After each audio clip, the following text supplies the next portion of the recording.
Hello and welcome to the Minecraft Advent Calendar of 2019 with me, Felonious the Wizard. Today it's the 2nd of December, at least when I checked the almanac, but you should also know that I am pre-recording a lot of these ones because I need to have that due to my work and all that stuff. We should now do hatch number 2. And if everything goes as I hope it will, it should be this one. And I know that Ron is actually, thinking, how does he know this? Well, counting. That's all there is to it. So we do as we did last time. I don't think you can do it like this. Oh, you can. Well, then I should just do this. That's much easier than moving them one at a time. So, that one should fit with the frame, and it does. Good. This one should also fit with the frame. And there we have the number. Then I have done it right this time as well. We are at the second hatch. Let's go over to the build. As you could probably read from the title, games is always, or should I say almost always, part of our wish lists. Mainly because that's our main interest. However, the strange thing is, when we started collecting games, we started with having just the cartridges. And this is supposed to be one of them, so to speak. Mainly because we didn't have the console, and that wasn't right. But you could rent it. You could rent the NES console, and by that you could also play games on it. I rented a lot, I can tell you that much. But it was fun. And we were several who played this game especially. Several families, I should say. So each one bought their own cartridge. And then we had rented, each of us, a console.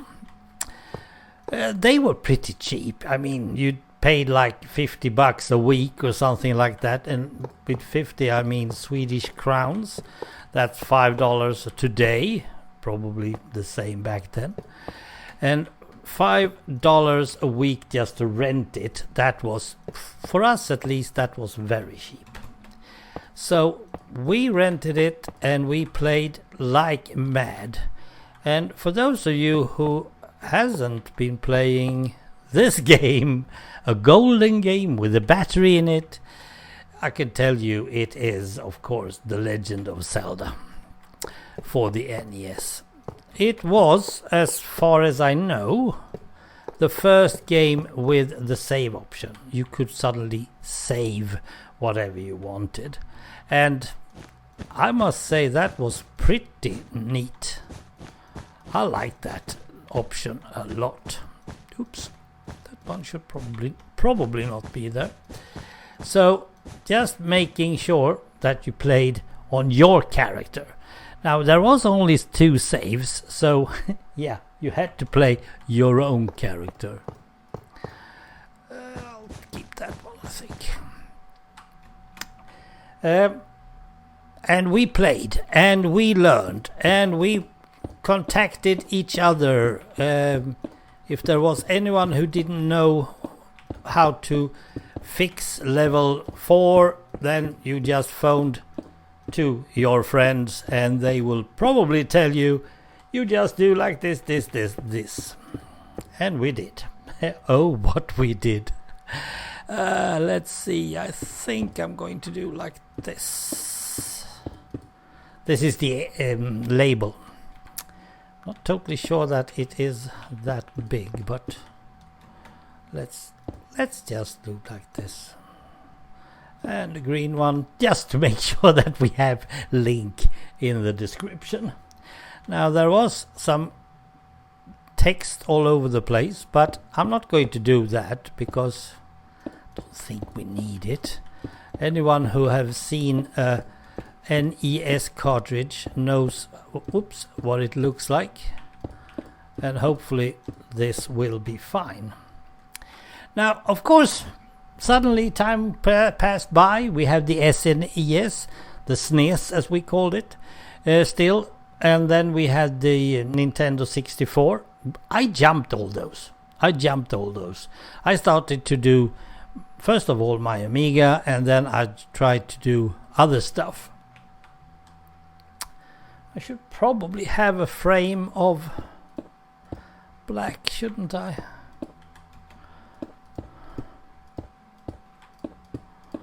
Something like that, I think. Let's do it like this. Never mind.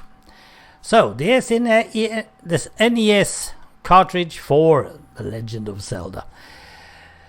Then, suddenly time just went straight into my backside and said, "Hello, we have handheld games. Why don't you play those ones?" I just talked to my son and he said, "Of course you can do that." So, well, okay, should I? How much? And all that. And they're not that hard to get, my son said.